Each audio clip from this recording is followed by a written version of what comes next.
Madox স্ত্রী ইউনিভার্সের প্রথম সিনেমা স্ত্রী পার্ট 1 এসেছিল 2018 সালে এবং সাড়া ফেলে গিয়েছিল ভারতবর্ষের ফিল্ম ইন্ডাস্ট্রিতে।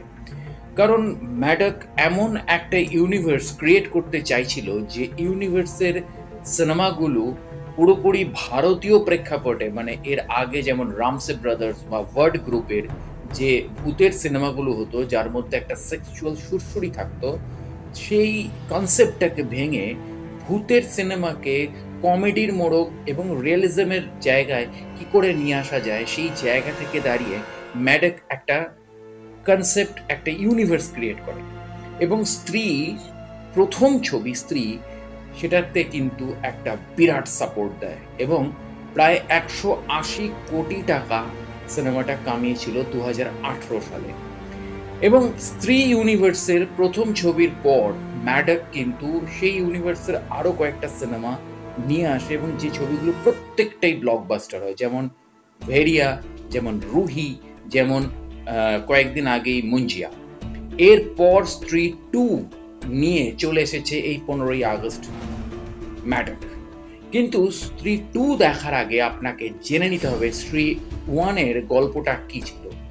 স্ত্রী 1 এর গল্পটা ছিল চন্দেরি নামে এক গ্রামের গল্প, যে গ্রামে বছরে 4 দিনের একটা পুজোকে কেন্দ্র করে উৎসব বা মেলা হয় এবং সেই 4 দিনের মধ্যে সেই গ্রামে আসে স্ত্রী নামে একজন পেতনি বা ভূতনি বা চোড়েল বা যাই বলুন না কেন আপনি, ডাইনি, সে আসে এবং সে প্রত্যেকটা বাড়ি থেকে বিবাহিত হোক অবিবাহিত হোক পুরুষদেরকে তুলে নিয়ে যায় এবং তাদেরকে সে রেপ করে বা মার্ডার করে, পরের দিন সকালে তাদের মৃতদেহ পাওয়া যায়। হ্যাঁ, স্ত্রী সেই বাড়ি থেকে কোনো পুরুষ মানুষকে তোলে না যে বাড়ির দেওয়ালে লেখা থাকে ও স্ত্রী কাল আনা বা স্ত্রী তুমি কালকে এসো। এবার এই চন্দেরি গ্রামের ভিকি নামে একটা দর্জি রয়েছে। সেই দর্জি, সে তার জানে না সে তার মাকে, তার বাবাও একজন বিচক্ষণ দর্জি ছিলেন।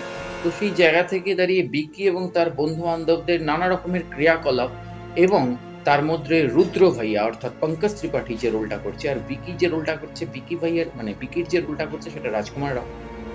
এবং বিকির যে 2 বন্ধুর রোল করছে তারাও খুব আমাদের স্বনামধন্য অভিনেতা।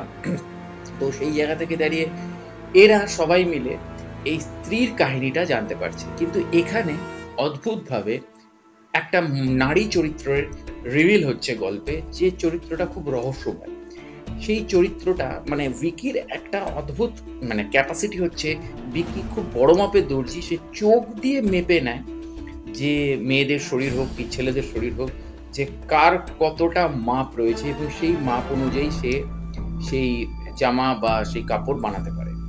তো এক্স্যাক্টলি সেখানে দাঁড়িয়ে শ্রদ্ধা কাপুরের যে চরিত্রটা, সেই চরিত্রটাও তাকে প্রথম একটা জামার অর্ডার দেয় এবং বিকিও চোখ দিয়ে মেপে সেই জামার অর্ডারটা নেয় এবং প্রথম প্রেমের অনুভূতি বিকি পায়। এবং সেই জামা ডেলিভারি দেওয়ার পর শ্রদ্ধা কাপুর বিকির হাতে, অর্থাৎ এই যে বেনামি চরিত্রটা, মানে এই ফিমেল ক্যারেক্টারের কোনো নাম থাকে না ছবিতে, এই বেনামি চরিত্রটা তার হাতে একটা কাগজ দেয়, যে কাগজটা পরের দিন সকালবেলা শুদ্ধ অবস্থায় খুলতে বলে বিকিকে।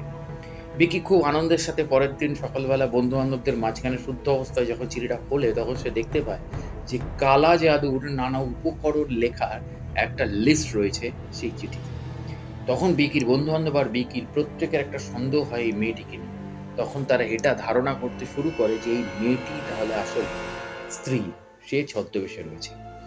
এবার এই কাহিনী নানা রকম প্রেক্ষাপটের মধ্যে দিয়ে চলতে থাকে এবং রুদ্র ভাইয়া এদেরকে গাইড করতে থাকে, অর্থাৎ পঙ্কজ ত্রিপাঠীর চরিত্রটা এদেরকে গাইড করতে থাকে।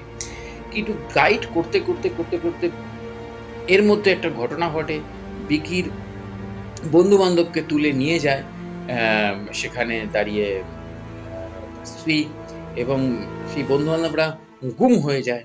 তখন গ্রামের লোকেরা বিকির কাছে রিকোয়েস্ট করে যে কিছুভাবে হোক তাদেরকে ছাড়িয়ে নিয়ে আসো।